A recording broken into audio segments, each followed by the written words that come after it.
Hey, Jason Spangler. I've just traveled 3 hours down some really small back roads of the Carolinas to get to a thrift shop where I am on a picking mission. I got contacted a week or two ago, maybe it's been 2 weeks, by a lady who runs this thrift shop. She got a Boy Scout collection in that came from a local family, and she found me on the internet and figured that I would be the right person to come and get it from her. So here I am. She and I have communicated a little bit. I have a basic idea of what's in this collection. The thing I'm worried about in this collection is there are 706 coffee mugs, which is absolutely not my favorite thing to get in a collection. It's more. So anyways, I hope that this is going to be a good pick. Otherwise, my wife's going to kill me for bringing home 700 coffee mugs. All right, I'll try. I'm not sure I can film inside. It might be a little dark in there, but we'll try to film some shots from the inside and kind of give you an idea of what's going on. Thanks very much.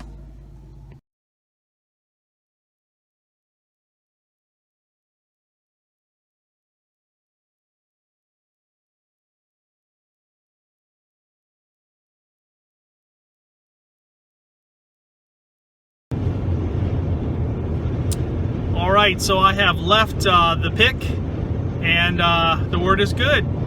Kind of an unusual situation. The family had given all of this stuff to a thrift store, which was kind of local to them, and the folks at the thrift store researched some things, found me online, realized I was fairly close to them, gave me a call, and the rest is now history. So I went in.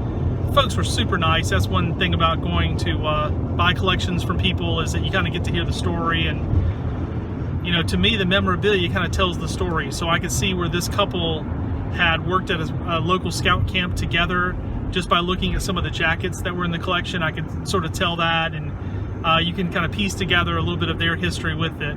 But essentially, these folks who run the thrift store, the family, I believe the house was being condemned, and so the family had to get the stuff out of there and turn to these folks who ran the Christian thrift store to take it off their hands.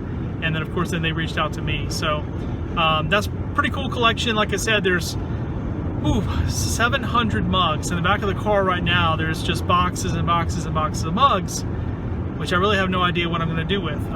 Somebody on the internet, on Facebook that I'm friends with, he posted recently and said that he was giving away Boy Scout coffee mugs as Christmas presents. He was stuffing them with candy canes and hot chocolate and candies and giving them out as Christmas presents. That kind of reminds me of my wedding. At our wedding reception after the wedding, we had a Boy Scout coffee mug at every place setting, and that was our gift. And the sort of joke was, please take the mugs when you leave, so that my wife wouldn't have to have them come into our new home. So but I'm still married, so my wife is not going to be excited about seeing 700 mugs. So this is a good reason to have a warehouse where you store all your scout stuff, so your wife doesn't have to see that. But anyways, you won't believe this. I don't even believe this, but when I pulled up in the parking lot of the thrift store, I got a text message on my phone. It was another family who I've been in contact with now for at least 3 years, talking to them about the collection of a member of their family who's deceased. I knew this collector. I sort of knew the family through church connections, and we had talked about when they were ready that I would come and visit the widow and look at the scout stuff and talk to her about selling it on consignment, because the scouter had told her that he trusted me and that she should call me. I guess there's no better compliment to have than for someone to say, and this gentleman, when he did that, I think he was terminally ill, he told his wife, call Jason Spangler when you're ready to sell this stuff, and he'll treat you right. So 3 years have gone by, talked to her a few times here and there, but this was not on my timeline. This was on her timeline when she was ready. And as I'm sitting in the parking lot of this thrift store, she sends me a text message and says, I'm ready for you to come look at the stuff. Well, I look at my GPS. I am 35 minutes away from her house, sitting at this thrift store. Now, mind you, it's a 3-hour drive from where I live in Charlotte, North Carolina. to where this thrift store was. I don't know what you call that. Fate, chance, I don't know what you call that. But the fact that, I mean, there was like a 1 hour window where I was going to be at this thrift store 30 minutes from her house. I didn't advertise to anybody that I was going to be there, and she sends me a message. That's just, wow. So, there will now be a part 2 of this little picking adventure, because now I'm driving to her house to talk to her about the collection and kind of see what we want to do as next steps. Have no idea what the resolution will be there. I sort of have an idea of what I want to suggest to her, but again, this is on her timeline. This is what she feels comfortable with, and we'll just kind of go from there and see. So anyways, I probably won't do too much filming over there, but maybe when we get back to Charlotte, I'll take pictures of the back of the SUV and kind of show you all the stuff we got. So anyways, it's fun. This is the week before Christmas, and there's nothing I'd rather be doing than going on a picking trip.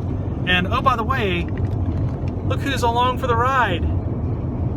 Say hello, Sophia. So my daughter Sophia is on Christmas break already. She finished her exams, and so she was going to be at home today. And I said, hey, why don't you come with me on this little picking trip? All it took was promising her that I would take her to Waffle House for breakfast. And she said, yes, Dad, I'll do it. So she's pretty easy. Food and her agree very well. So, all right, to be continued. Wish me luck.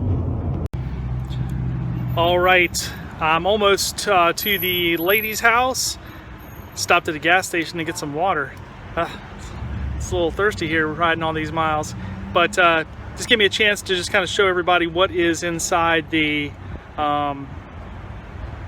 trunk here, all these patches and stuff. So let me see if I can figure out how to rotate this camera around. Maybe I'll just do it this way.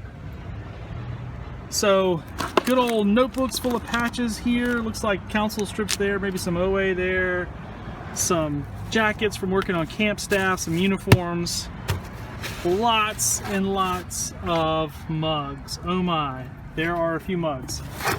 Canteens. My lord, what will I do with the canteens? Uniforms, all kinds of good stuff. So that's a pretty good haul. It take up a lot of room, but I guess I'll get back to Charlotte and see what all's in here and see what's worth it. But looking forward to meeting with this other family and seeing what they want to do with their the gentleman's stuff. So to be continued. All right, I wanted to shoot a special section of the video just to kind of show you the finale. I've done many unboxing videos. This will be a little bit like that, I guess. So I got the collection home. I was able to just throw it into my warehouse. But with Christmas coming up and New Year's right around the corner, I really don't have much time to get into this stuff. But I did want to kind of unbox it today and just do a little bit of sorting so that I can see what's in here.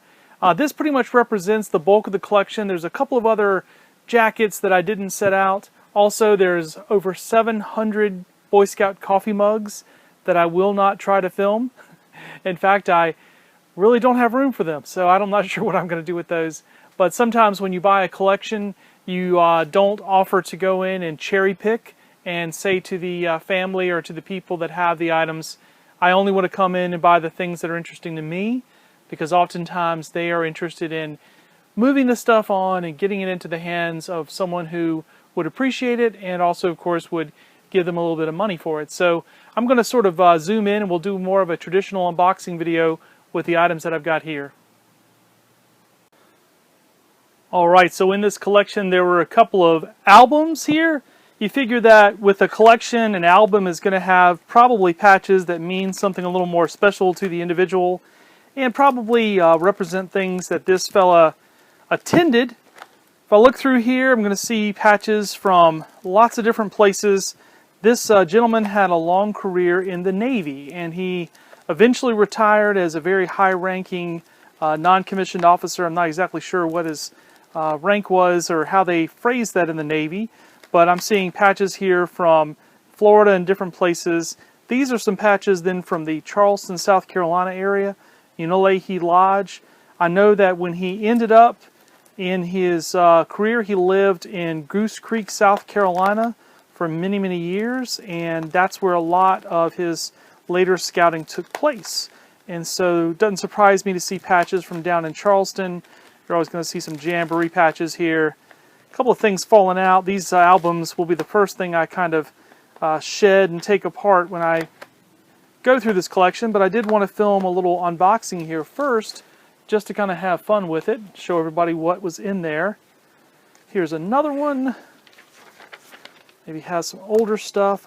This guy would have gone to the Dixie Fellowship, which is the SR5 conclave that I attend oftentimes, unless I have a Cub Scout conflict. Here's from 1976. These are kind of interesting. This is from the Swamp Fox Trail that used to exist in Charleston. It was a historical trail that scouts would hike and earn the patch and medal. However, when Hurricane Hugo came through in 1989, it severely damaged that trail and it was never rebuilt to my knowledge. So that's kind of a cool collector's piece. But going through here, there's stuff from the 1970s from that area, Charleston, it's Coastal Carolina Council. Go through here. There's also a couple of random things. There's something from Florida. So not completely sure if this album represents things that this gentleman earned and got, or if maybe there's a little bit of mixture of other things in here. Okay, there's about 3 boxes in the collection. Just kind of dump these out and go through them, I guess.